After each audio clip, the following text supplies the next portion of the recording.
Thank you for tuning in to the latest edition of the 12 Kyle podcast. Whether you're listening during your commute, while working out, or just relaxing at home, we appreciate you. Every download, every listen, and every subscription means a lot. Up next, the 12 Kyle podcast. Finding great candidates to hire can be like, well, trying to find a needle in a haystack. Sure, you can post your job to some job board, but then all you can do is hope the right person comes along.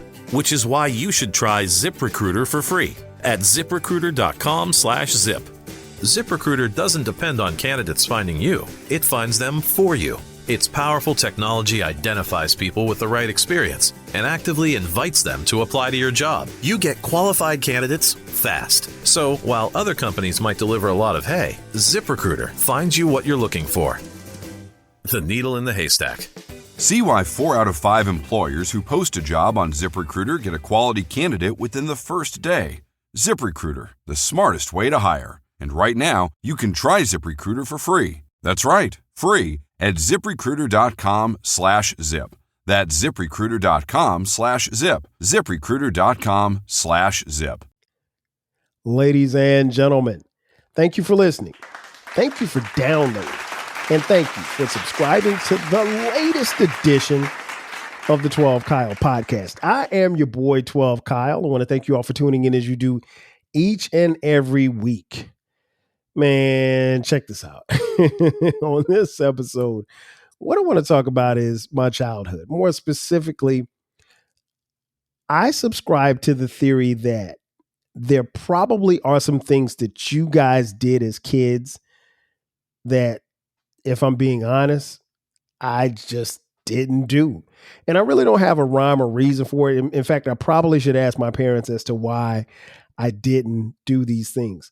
And I came to this idea because I think as many of you know, I'm a parent of 4.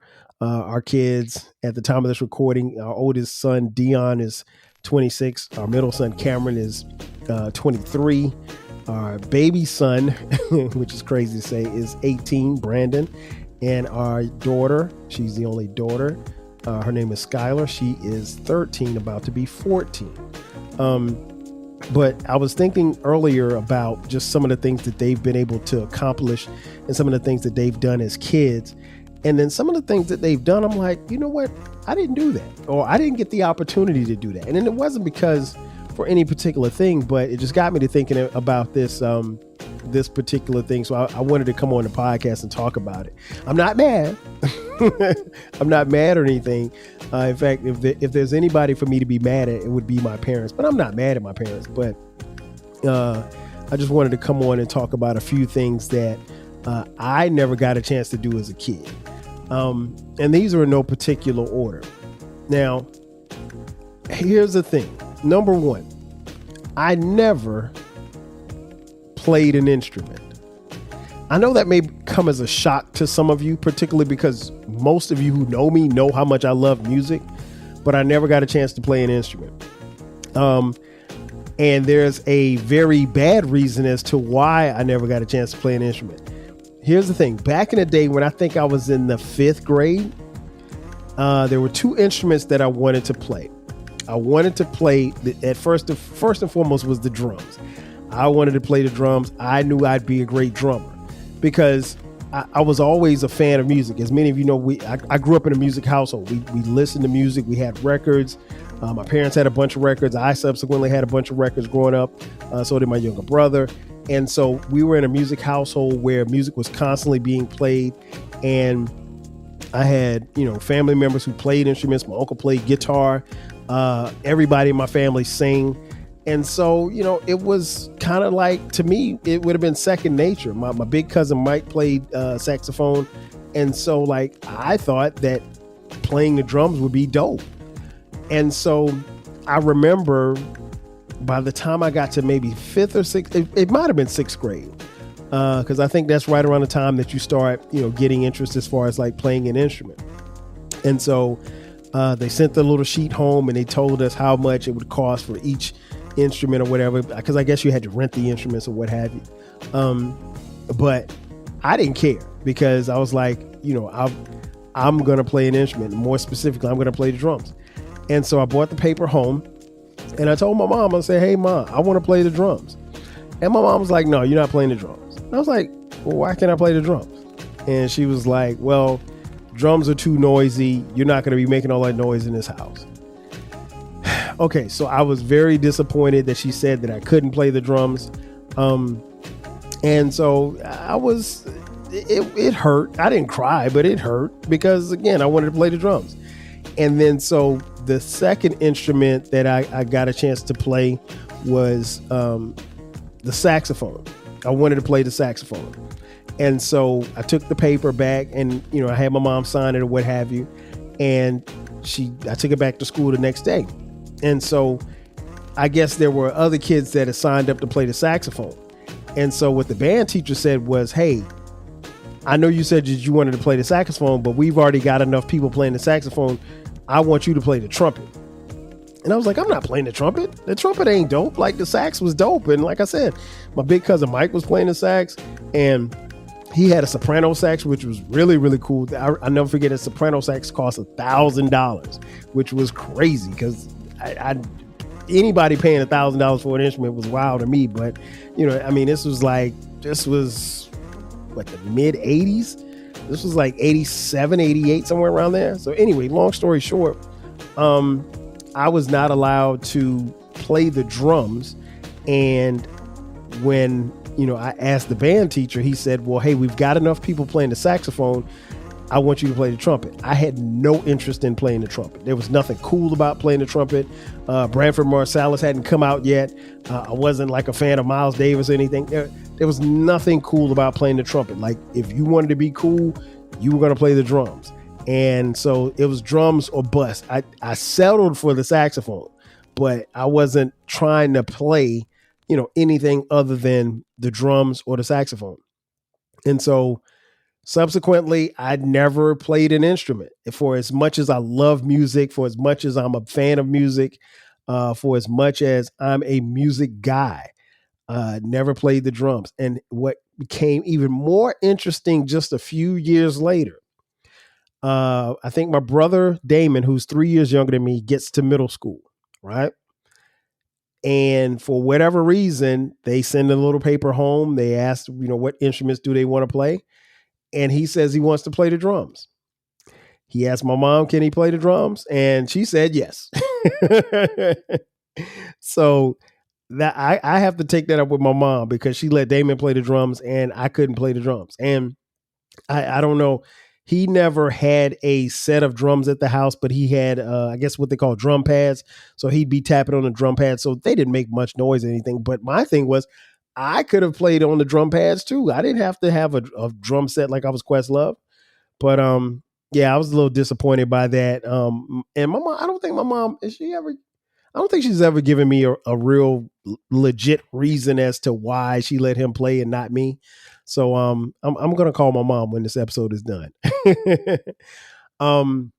What else? By the time I got to high school, I never drove a car to school.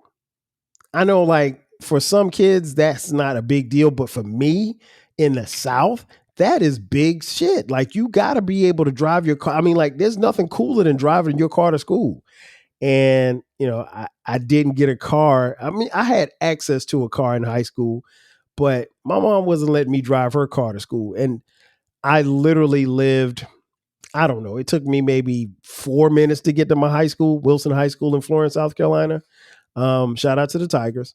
But no, I never drove to school. I always envied kids who drove to school. I rode to school with some of my friends, but no, I never drove to school in high school. I was driving. I think I started driving around 14. I think I had my license by the time I was 15. But I started driving up and down the street or to the store or something like that. But, there was no car that I could take. So, by the time we got to be juniors in high school, I had friends who had, hand-me-down cars from their parents. I had a couple of friends who had brand new cars. But, I just wasn't fortunate enough to drive to school. But when you grow up where we did in Florence, South Carolina, driving to school was a big thing. I mean, like, all of the cool kids that got a chance to drive to school, it just looked fly, man. And I mean, like, you had your own set of keys, so that means you could come and go as you pleased. You didn't have to bum rides. I mean, now, full disclosure, I rode with my friends to school, but it's one thing to ride. It's one thing if you riding to school. It's another thing if you're driving to school. So instead of riding to school with Joey or my boy Jay Fresh or my boy Zell, it would have been nice for me to take my mom's car and whip it around the corner to Wilson High School, but never happened. When I was younger, number 3, when I was younger, I never spent the night at a friend's house. Never spent the night at a friend's house. And subsequently, none of my friends never spent the night at my house. I really can't tell you why. It's not that my mom didn't allow it, because my brother, who was 3 years younger than me, he would go spend the night at his friend Chester. Shout out to Chester. He would spend the night at Chester and Chauncey's house all the time. In fact, he was like a third son to their parents were like his second set of parents, and he was like their third son. But no, I mean, for as close as I am to my boy Jason, Zell, Rudy, all of my guys, I never spent the night at their house. Never. And I don't really have a really rhyme or reason.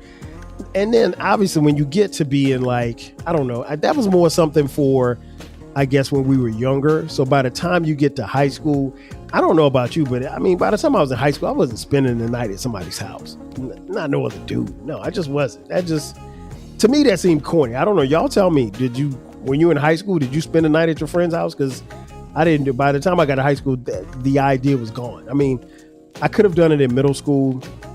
Definitely could have done it in elementary school. And for us in Florence, elementary school was from kindergarten through 6th grade. And then middle school was 7th and 8th. And then high school, obviously 9th through 10th grade. 9th through 12th grade. What am I talking about? But yeah, so it's like, I don't know why, but I never spent the night. And it's interesting because even when we got to high school, I had friends who spent the night at each other's houses. It wasn't something that I did or even thought that was cool at that particular time once I got to high school. Fun fact, number 4, I have never been fishing before in my life. I'm from Florence, South Carolina, and I've never been fishing. There are plenty of places for me to fish. I had plenty of opportunities to fish, but I've never been fishing before in my life. Are you feeling nostalgic for the golden eras of rap and soul music? If so, tune in to the Rap Soul Podcast. We are your weekly journey through the 80s, 90s, and 2000s, spotlighting the music and the hidden gems that shape the soundtrack of our lives. From the powerful beats to the soulful melodies, we bring you the best of the past with fresh insights and stories. Rediscover the music that defined a generation. Subscribe to the Rap Soul Podcast and enjoy the vibes. If you want a podcast where culture, conversation, and life collide, where you get insightful commentary, engaging discussions, and a fresh perspective on everything, then you need to listen to the 12 Kyle podcast. Hosted by the one and only, yours truly, 12 Kyle, a voice that you know and trust. This podcast will bring you thought-provoking moments, compelling stories, and a whole lot of fun. Whether you're a first-time listener or just tuning in, each episode promises to be something new and exciting. So sit back, relax, join 12 Kyle, myself, and my guests as we break down the world around us and give you stories that you've never heard before, from nostalgic throwbacks to everything in between. The 12 Kyle podcast is a front row seat to this conversation. Subscribe now and never miss an episode of the 12 Kyle podcast, where the vibe is always real and the discussion is always worth your time. If you love to travel, Capital One has a rewards credit card that's perfect for you. With the Capital One Venture X card, you earn unlimited double miles on everything you buy. Plus, you get premium benefits at a collection of luxury hotels when you book on Capital One Travel. And with Venture X, you get access to over 1,000 airport lounges worldwide. Open up a world of travel possibilities with the Capital One Venture X card. What's in your wallet? Terms apply. Lounge access is subject to change. See CapitalOne.com for details. And it's not because I've never been invited. My late Uncle Sonny, shout out to Uncle Sonny, much love. My late Uncle Sonny would come down. He lives in Chicago. He would come down for the summertime, and he would, visit us or whatever like that. And he loved to go fishing. And he would always say, nephew, do you want to go fishing with me? And I'm like, Uncle Sonny, what time you leaving? And Uncle Sonny would always leave at like 5 o'clock in the morning. Like, he's like, hey, we got to get out there before it gets hot, and we got to get to the spot. And I'm like, no. I mean, one, it's the summertime. Two, it's a Saturday. No, man, I've been getting up early all week to go to school. The one day that I don't even want to use the word sleep in, because we weren't allowed to sleep in. But if I could stay in the bed until 8 a.m., I was going to do that on a Saturday. I wasn't getting up at 5. I wasn't getting up at 4 o'clock to be on some dock by 5 o'clock. No. So, especially in the summertime, no. So I passed on the idea of going fishing. I'll be honest, it's not something that I won't do. I think I'll do it at some point in my lifetime, but I've had opportunities, just never got it done. Never been fishing. And again, that raises an eyebrow for a lot of people considering where I'm from. But no, I just never. I actually, when I lived in Minneapolis, I got invited to do some ice fishing, and I was like, hell no. You want me to go stand on a piece of ice and where they drill a hole in the ice and put, no, thank you. I can look at the ice fishing from here. I wasn't interested. Now, granted, Minneapolis, beautiful city. I've talked about it plenty of times. I lived there for like a year and a half when I was working up there and flying back and forth between Minneapolis and Atlanta. They call it the land of 10,000 lakes for a reason. And it's a beautiful place. And again, great fishing, great fishing. And people live in that area of the country for, the spring and summer months, because it is beautiful there. Winter and fall, not so much. But I had no ambition to do any type of fishing while I was in the Twin Cities. Number 5. Unlike most people, I have never owned a water gun. Never. And I know that's a surprise, because almost every young person my age has either owned a water gun or at least a toy gun. I've never owned a water gun nor a toy gun. And there's a great reason for that. My dad, as many of you know, I mentioned it before, served in Vietnam. He fought in Vietnam for 3 or 4 years, serving our country, protecting our freedom. And with him being a Vietnam vet, he was very handy, and still is to this day, very handy with a gun. But the thing that he told us, me and my brother Damon, was he saw in war the destruction that bullets and guns could do to the human flesh and the human body. And I remember distinctly about him telling me about someone in Vietnam that they were shooting at or whatever. He said he didn't think he fired the shots, but someone fired the shots, and he said there was, you could see where the I guess they came up on the guy that they had killed or whatever, and he was laying there on the ground. They were checking his pockets and stuff for identification, and he said there was a hole in the guy's head, and as they lifted there was a hole in his forehead, and as they lifted his forehead up, there was nothing in the back of his head because the bullet basically blew his head off. And so it was just what they were looking at was just a shell of what used to be his head. And he said that he just saw that bullets and guns just did so much destruction to the human body that he never wanted us to own a water gun or a toy gun. And subsequently, we never owned a water gun or a toy gun. And I distinctly remember shortly after my parents got divorced, I was like, man, I was kind of feeling myself or whatever like that. And this was like 87 where the big water gun craze was those water guns that look like machine guns. And so we went out to LA for the Super Bowl, Super Bowl 21. And I'll never forget it. I went to a toy store as we were shopping, and there was this Uzi water gun. I mean, it looked just like a handheld Uzi machine gun, but it was a water gun, and it was battery operated. And I mean, like, it could spray from so far away, right? So I'm like, I'm gonna get this water gun. And so I bought the water gun. My mom didn't even know I bought the water gun. So I bought the water gun. I put it in my bag, and, we went shopping or whatever. We came back. And so we're coming back from the Super Bowl. Giants won, of course. Super Bowl champs over the Denver Broncos. My uncle wins the Super Bowl, and so we're on the plane. We're boarding. We're in LAX, getting ready to get on the plane, and I've got this water gun in my suitcase. And again, I'm in 8th grade. Nobody's telling me like, yo, you probably shouldn't board this plane with a water gun.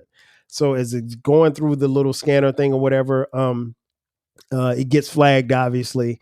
They have to empty my luggage. They see that it's a water gun, but they take the water gun from me. And I am not allowed to take the water gun and travel back to South Carolina. They took it out, the plastic and everything. They realized that it was a water gun, but when I tell you this thing looked like a real machine gun, a real Uzi, they weren't having it. So the good folks at LAX kept my water gun, and still there to this day, I guess. But I've never owned a water gun. Last but not least, this may surprise you, or may not. I, growing up, never had my own phone.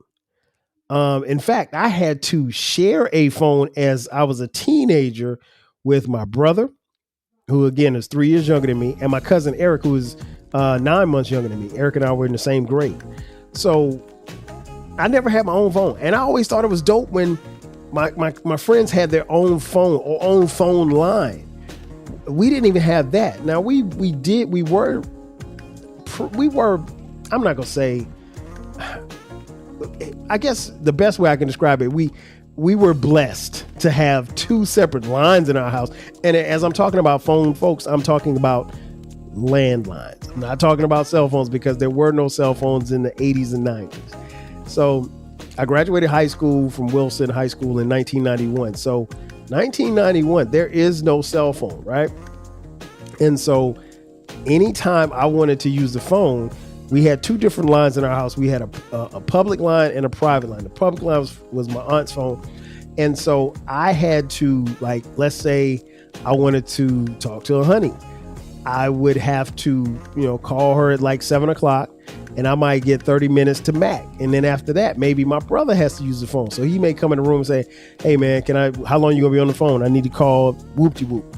And so he's got to call whoop-de-whoop. And then he may be on the phone for an hour. And then Eric has to use the phone. And then when Eric's on the phone, he's on the phone for maybe 20 minutes. And then a girl that I was trying to talk to, she's calling. So now it's like you got 3 teenage boys basically vying for position when it comes to the phone. And I mentioned it was my aunt's phone. So if she gets a phone call from Miss Lucille from up the street, you got to get off the phone.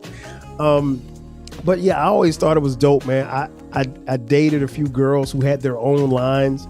I thought that was so cool because, like, we just, I guess we were poor. We couldn't get our own lines.